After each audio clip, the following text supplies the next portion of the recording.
The question is, should a young conservative go to university? And I'm speaking from my own experience as a Gen Z conservative grad.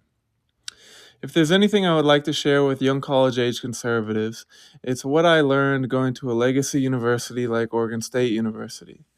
The difficulties the difficulties of being a conservative, if not simply a critical thinker in today's university, and the lessons I've learned that might be able to help future generations.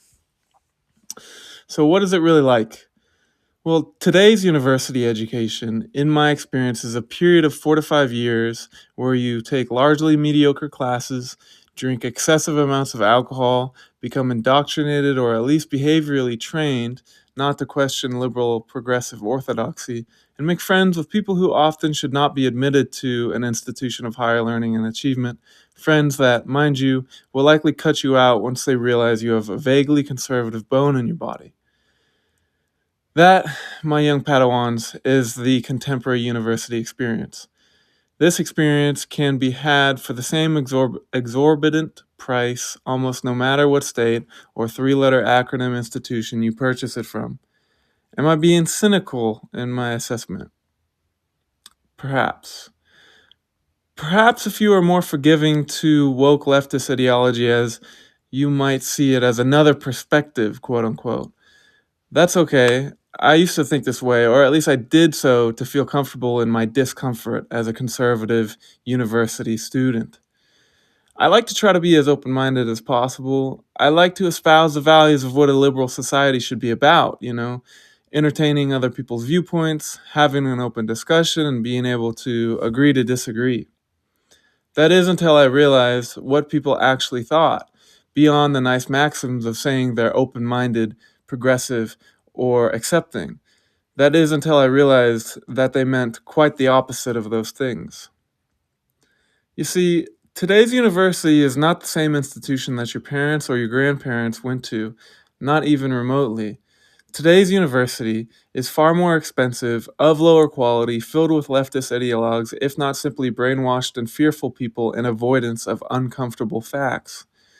Today's university, you truly must understand, and I mean do not enroll if you don't understand this, is a place that promoted and facilitated ideas such as the sterilization and mutilation of so called transgender youth, the cynical critique of Western ideas and civilization, and the creation of a type of feminism that, if it can be characterized by anything, is best understood as an ideology that teaches women to resent their roles as mothers and to see men as their political and social adversaries. The degree of rot in these institutions is so deep that some will even say that they need to be entirely burnt to the ground, such as not Jordan Peterson, such as Peter Boghossian, former Portland State University professor. And whether or not their actual destruction is necessary, figurative or ideological, a very clear argument can be made that almost in no circumstance will these institutions correct themselves internally. As far as institutional and academic factors are concerned, this is the state of things, as unfortunate as it is. But I'm not done. If you've heard or experienced anything about university, it's probably a collection of stories regarding the fun times people had, largely with their schoolmates outside of class, i.e., partying and doing extracurriculars. This is an important part of university, although it is often overemphasized, I think. It's an important part of university and it needs to be addressed. In university, you meet a lot of people, most of whom you will forget or lose contact with as your lives delineate and go separate ways. Some of these people, however, you will remain friends with after university, often forming the backbone of one's important social circle. Everyone needs friends, and life is more painful without them. But another thing you must understand is that universities attract and create a certain type of person. That person is often the antithesis of conservative. As you sit in class, wondering why the hell the professor seems to be insinuating that white men are intrinsically bad and that diversity, the opposite of the diversity that created the West, is our strength, your ordinary university friends, especially ones of the female sex, won't be wondering this. They will be gobbling these things down. This isn't necessarily because they aren't intelligent, although this may be the case. Obviously, I don't mean women as a whole.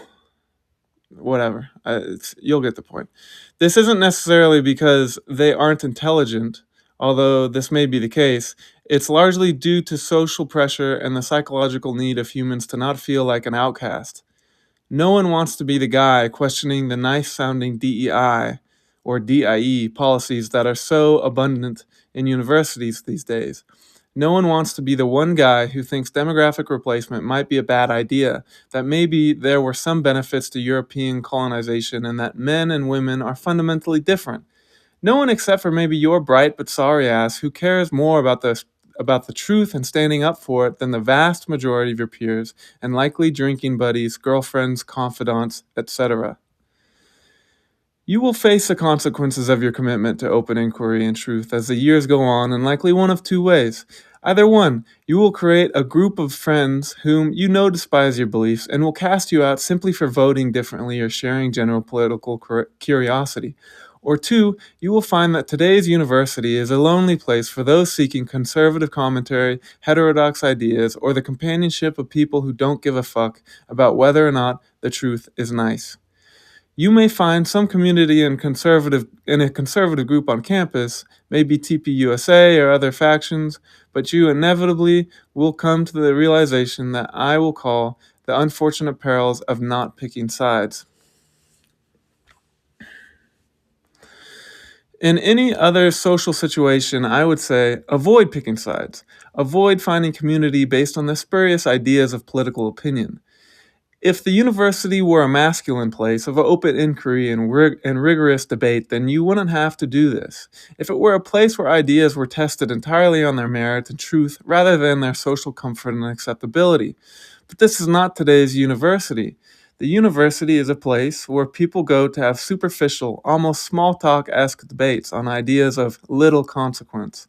Friends and social acceptability is determined by a very feminine, passive aggressive system of who plays the game, who doesn't bring up certain subjects, who doesn't push too many buttons, and who, most importantly, doesn't disagree with the non negotiables, those promoted by the DEI bureaucrats.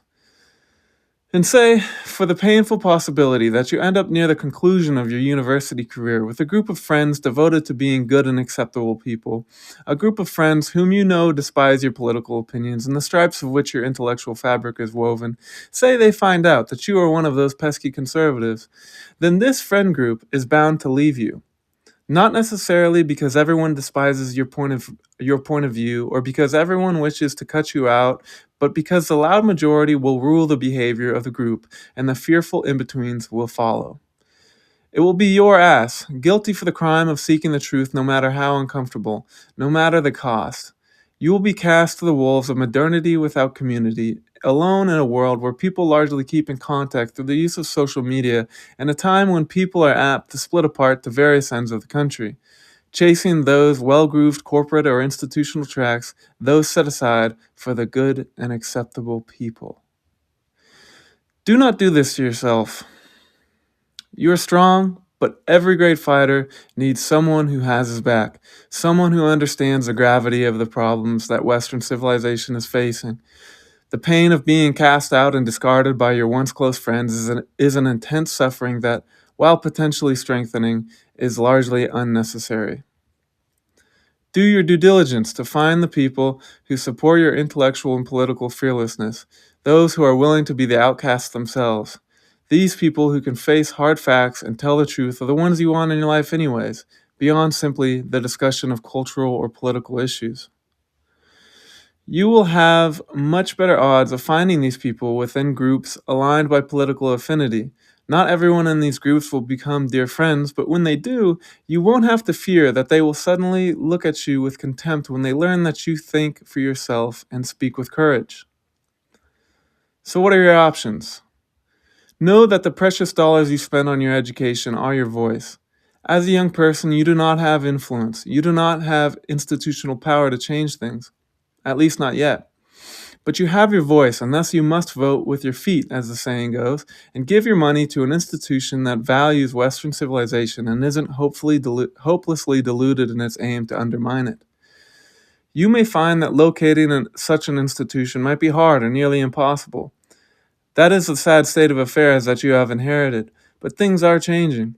If you truly want a good university education that trains you in understanding the classics and using logic and reason, then there are some options, even in blue states. A few off the bat are the University of Austin in Austin, Texas, Ralston College in Savannah, Georgia, or Gutenberg College in Eugene, Oregon.